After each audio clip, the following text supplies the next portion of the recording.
இப்போ டூ வீலரில் எலக்ட்ரிக் வாகனங்கள் வந்து நிறைய வந்துகிட்டு இருக்கு.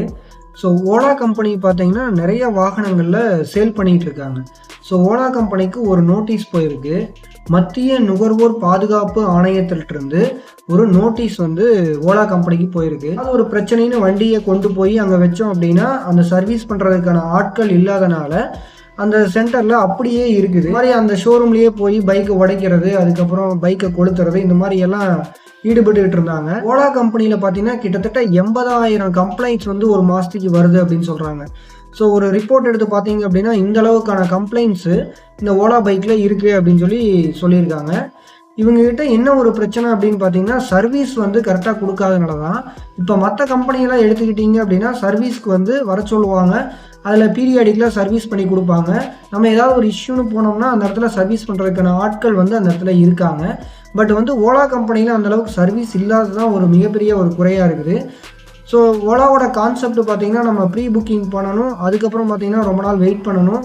கிட்டத்தட்ட ஒரு 1 லட்ச ரூபா நீங்கள் பேமெண்ட் கட்டுறீங்க அப்படின்னா அந்த 1 லட்ச ரூபா பார்த்தீங்கன்னா கிட்டத்தட்ட 40 நாள் 50 நாள் வந்து வச்சுருக்காங்க. ஸோ ஒரு ப்ராடக்டோட சர்வீஸ் அண்ட் லியாபிலிட்டி வந்து ரொம்பவே முக்கியம். அது வந்து இப்போ ஓலா கிட்ட இல்லை அப்படின்னு தான் சொல்லணும். இன்னொரு விஷயம் என்ன அப்படின்னு பார்த்தீங்கன்னா நம்ம வந்து அந்த டெக்னாலஜியை அடாப்ட் பண்ணுறதுக்கு ரொம்பவே வந்து டைம் எடுத்துக்கும். இப்போ தான் நமக்கு வந்து எலக்ட்ரிக் வாகனங்கள் அதிகமாக வாங்க ஆரம்பிக்கிறோம். ஸோ இப்போ ஒரு எலக்ட்ரிக் வாகனம் வந்து எப்படி பிஹேவ் பண்ணும் அப்படிங்கிறத நம்ம அண்டர்ஸ்டாண்ட் பண்ணிக்கணும். நீங்கள் எந்த ஒரு எலக்ட்ரிக் வாகனத்தை எடுத்துக்கிட்டிங்கனாலும் அந்த எலக்ட்ரிக் வாகனத்தை நம்ம என்ன பண்ண முடியும் அப்படின்னா ட்ராக் பண்ண முடியும்.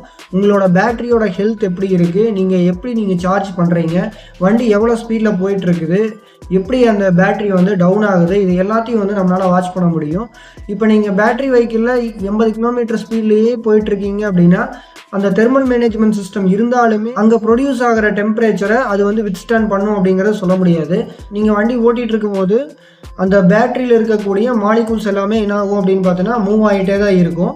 நீங்கள் ஒரு இடத்துல கொண்டு போய் நிறுத்திட்டு சார்ஜ் போடுறீங்க அப்படின்னா ஒரு கூலிங் பீரியட் கொடுத்தீங்கன்னா மட்டும்தான் அது வந்து பழைய நிலைமைக்கு வந்துட்டு அதுக்கப்புறம் அது வந்து சார்ஜ் ஆகும். நீங்கள் ஒரு 40 கிலோமீட்டர் ஓட்டிட்டீங்க, போன உடனே சடனாக வந்து நீங்கள் சார்ஜ் போட்டீங்க அப்படின்னா கண்டிப்பாக அதில் வந்து பேட்டரி அடிவாகும். நம்மளும் பார்த்தீங்கன்னா நியூ டெக்னாலஜியை அடாப்ட் பண்ணுறதில்ல ரொம்பவே சிரமப்பட்டுக்கிட்டு இருக்கிறோம். நிறைய பேத்துக்கு அது தெரியறதில்ல. அதே மாதிரி பார்த்தீங்கன்னா இப்போ ஸ்போர்ட்ஸ் மோடெல்லாம் கொடுக்குறாங்க அப்படின்னா நீங்கள் ஸ்போர்ட்ஸ் மோடிலேயே போயிட்டு இருந்தீங்க அப்படின்னா கண்டிப்பாக அந்த பேட்டரியோட சார்ஜ் வந்து டவுன் ஆகும். பேட்டரியை சடனாக சார்ஜ் டவுன் ஆகவும் விடக்கூடாது, அதே மாதிரி உடனே நீங்கள் சார்ஜும் போடக்கூடாது. இப்போ நம்ம மொபைல் ஃபோன்லாம் யூஸ் பண்ணோம்னா 0% ஆகிற வரைக்கும் நம்ம என்ன பண்ணுவோம் அப்படின்னா யூஸ் பண்ணிகிட்டு இருப்போம். ஆக்சுவலாக அப்படி நம்ம வந்து யூஸ் பண்ணக்கூடாது.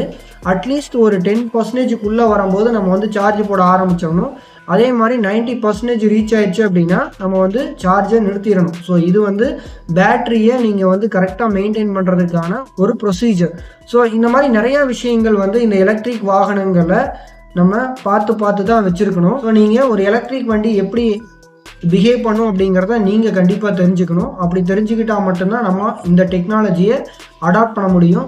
ஆனால் ஓலா கம்பெனியில் பார்த்தீங்க அப்படின்னா சர்வீஸ் சென்டர் அப்படிங்கிறது ரொம்ப புவராக தான் இருக்குது. அதனால தான் இந்த மாதிரியான ஒரு நோட்டீஸ் வந்து கொடுத்துருக்காங்க. ஆனால் அந்த சிஇஓ என்ன சொல்லியிருக்காரு அப்படின்னு பாருங்கள், 80,000 கம்ப்ளைண்ட்ஸ் எல்லாம் ஒரு மாதத்துக்கு வர்றது இந்த 8 லட்சம் யூனிட்டுக்கு பெருசு கிடையாது அப்படின்னு சொல்கிறாரு. அதாவது 10% வாகனங்கள்லேருந்து இந்த கம்ப்ளைண்ட் வந்திருக்கு அப்படிங்கிறதான் இதோட புள்ளி விவரம். சர்வீஸ் வந்து இன்னுமே வந்து இம்ப்ரூவ் பண்ணாமல் தான் இருக்காங்க. நம்ம ஒரு வண்டி வாங்குகிறோம் அப்படின்னா அது வந்து எக்கனாமிக்கலாக இருக்கணும் அப்படின்னு தான் நினைப்போம். ஸோ ஒரு எலக்ட்ரிக் ஸ்கூட்டர் எப்படியெல்லாம் பிஹேவ் பண்ணும் அப்படிங்கிறத நீங்கள் கண்டிப்பாக தெரிஞ்சு வச்சுக்கணும். நியூ டெக்னாலஜியை அடாப்ட் பண்ணுறதுக்கான கேப்பபிலிட்டி உங்கள்கிட்ட இருக்கணும். இதெல்லாம் இருந்துச்சு அப்படின்னா உங்களோட எலக்ட்ரிக் ஸ்கூட்டரில் வரக்கூடிய பிரச்சனைகளை பாதி அளவு உங்களாலேயே சால்வ் பண்ண முடியும்.